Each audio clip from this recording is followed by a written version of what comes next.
Hello, good morning, जय Hind. Friends, मैं आपके सामने एक बहुत ही महत्वपूर्ण टॉपिक लेके आया हूँ, जो कि आपके आने वाले भविष्य के लिए, बच्चों के लिए, स्टूडेंट के लिए बहुत ही फ़ायदेमंद होगा, जो बाहर स्टडी करना चाहते हैं। तो मैं कृपया करके पूरी ध्यान से सुनिए, पूरी वीडियो देखिए। मैं आपको लेटेस्ट इन्फॉर्मेशन बताना चाहता हूँ, ताकि आप किसी के झांसे में ना आकर के आप जो है कहीं गलत एडमिशन ले लो और बाद में पछताओ।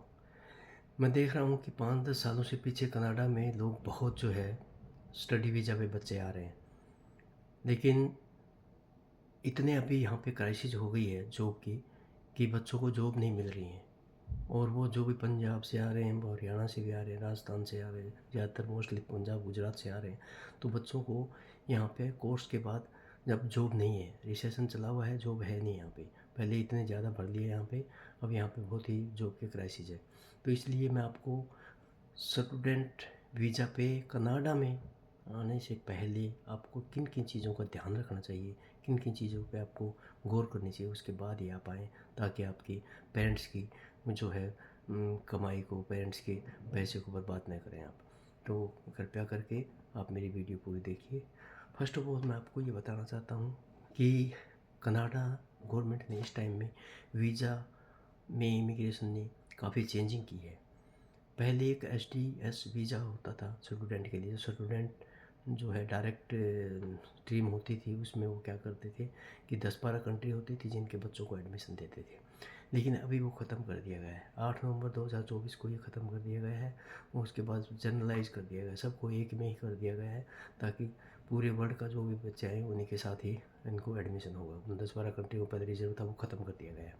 इसलिए बहुत ज़्यादा आपको वीज़ा में डिले हो रहा है, 3-3 4-4 5-5 महीने भी लग सकते हैं। और आपका कोर्स एक स्ट्रीम छोड़ के दूसरे सेशन में आपका नंबर पड़ सकता है, तो ऐसे काफ़ी आपको टाइम वेस्ट हो रहा है। तो कनाडा में अब ये चेंजिंग की है काफ़ी, क्योंकि पहले ज़्यादा भी बच्चे यहाँ पे भरे हुए हैं, उनको जॉब है नहीं, तो उनको कम करने के लिए शायद ये किया होगा। और फिर जो भी बच्चे यहाँ पे एडमिशन ले रहे हैं या लिया है जिन्होंने पहले, उन्हें भर भर के ऐसे ले लिए बगैर देख करके, बगैर सब्जेक्ट के। जब देखे कि क्या है यहाँ, क्या रिक्वायरमेंट है, क्या यहाँ पे वर्क वीज़ा, वर्क परमिट मिल सकता है उस जो को उसके कोर्स करने के बाद, तो ऐसा उन्होंने कोई नहीं देखा है। तो इसलिए आप में से पहले से मैं ये आप कह रहा हूँ कि आप किन किन चीज़ों का इनका ध्यान रखना है। एक तो सब्जेक्ट क्या क्या चूज़ करनी है आपको, वो देखना है। फर्स्ट ऑफ ऑल मैं सब्जेक्ट जो बता रहा हूँ, मैं काफ़ी रिलायबल सोर्सेज से यहाँ पता किया। मैं 5-6 महीने से यही हूँ। मैं यहाँ एक लाइब्रेरी है, ब्रैम्पटन लाइब्रेरी, मैं वहाँ पे जाता रहता हूँ। तो वहाँ पे बच्चे भी आते हैं, स्टूडेंट भी आते हैं, वर्क परमिट वाले भी आते हैं, पीआर वाले भी आते हैं। तो मैं सबसे कंसर्न करके कुछ एनालिसिस की है, वो मैं आपके साथ शेयर करना चाहता हूँ, ताकि आपके कमाई, आपके पेरेंट्स की कमाई, खरी कमाई कहीं वेस्ट जगह ना लगे, कहीं फिजूल में ना लग जाए। इसलिए कृपया आप, मैं बताना चाहता हूँ, सबसे पहले आप सब्जेक्ट कंट्री चूज़ करिए। अगर आपको कनाडा ही आना है, मैं कनाडा के बारे में बता सकता हूँ इस टाइम में। अगर आपको कनाडा आना है और आप इंटरेस्टेड है कनाडा में, तो आप ये सब्जेक्ट देख लीजिए। Number 1 IT, IT sector, IT sector में आप एडमिशन लीजिए, तो आपको वर्क परमिट का आपको पूरे पूरे चांसेस बढ़ जाते हैं। नंबर 2 मेडिकल, मेडिकल में जैसे आपका नर्सिंग है और है, इसमें आप एडमिशन ले सकते हो, तो इसमें काफ़ी रिक्वायरमेंट है। नंबर 3 आप ये civil engineer, civil engineer real estate का यहाँ पे काफ़ी कारोबार है, बिल्डिंगें बनती रहती हैं, घर बनते रहते हैं, तो उसमें काफ़ी इनकी रिक्वायरमेंट है। नंबर 4 टेक्निकल, टेक्निकल में जैसे ये वेल्डिंग है, इलेक्ट्रिशियन है, टेक्नोलॉजी है, अदर जो है टेक्नोलॉजी के डिपार्टमेंट है, उसमें आप टेक्निकल कोई कोर्स करोगे तो आपको चांसेस वर्क परमिट का मिल सकता है। ट्रांसपोर्टेशन का भी है, इंजीनियरिंग में आपका है, एग्रीकल्चर इंजीनियरिंग में भी है, एग्रीकल्चर इंजीनियरिंग में भी आपको तो ये 6-7 जो फील्ड है मैंने बताया है, तो इसमें आप लीजिए आईटी, मेडिकल और सिविल इंजीनियर और welding, electrical, electronics, agriculture, transportation और सिविल इंजीनियरिंग। इन चीज़ों में आप देख करके और सब्जेक्ट चूज़ करके लीजिए, ताकि इनमें यहाँ पे वर्क परमिट आपको मिल सके अपना कोर्स करने के बाद। नहीं तो आपको वापस गो बैक होम जाना पड़ेगा, यहाँ पे कोई चारा नहीं है। पहले लोगों से के जॉब नहीं है यहाँ पे, दे सफ़र दे सफ़र, और उन्होंने क्या कहा, वो कोई फ्रेंच सीख रहा है दोबारा बेचारा, कोई कुछ कर रहा है ताकि उसका यहाँ पे नंबर बढ़ जाए। तो तो कोर्सेज दोबारा करना पड़ने, खर्चे लग रहे हैं बच्चों के।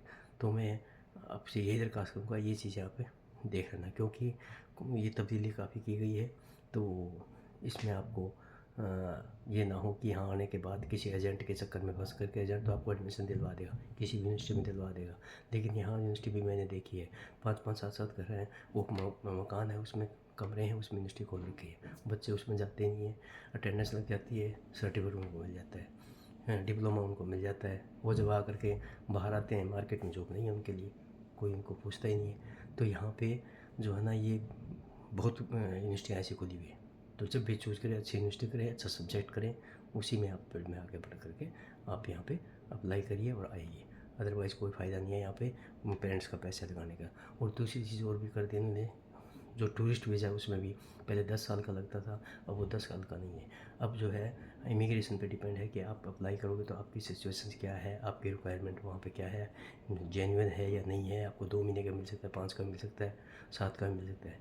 एंड अभी तो ऐसे था ना, एक बार जितनी आपकी वैलिडिटी होती थी पासपोर्ट की उतने मिल जाते, लेकिन अभी ऐसा नहीं है, ये भी चेंज कर दिया है। तो आप जहाँ भी इस कंट्री में, कोई ज़रूरी नहीं है आप कनाडा ही आइए, आप और दूसरी कंट्री में भी जा सकते हैं। यूएस चल जाओ, ऑस्ट्रेलिया चल जाओ, न्यूजीलैंड है, जर्मनी है, तो आप यूके हैं, तो आप वो कहीं भी जा सकते हैं। तो कोई ज़रूरी नहीं आप यहीं आए।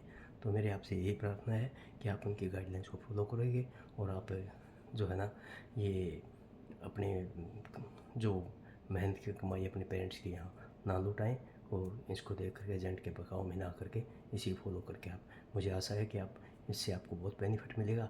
और यहाँ पे सर्दियों में जो है ना 4-5 महीने सर्दी पड़ती रहती है, तो वैसे भी काम कम हो जाता है। इस टाइम भी देखो मैं बैठा हूँ, अभी स्नो गिर रही है, ये देखो ये स्नोफॉल हो रहा है। तो 3-4 महीने वहाँ पे यहाँ पे ऐसा भी काम नहीं होता है। तो इसलिए आप ध्यान करके आइए। तो आपसे यही मेरी उम्मीद है कि आप इसको वीडियो को में जो मैंने इंस्ट्रक्शन दिए है उसको आप फॉलो करके जो आएंगे, ये आपके लिए यूज़फुल होगा।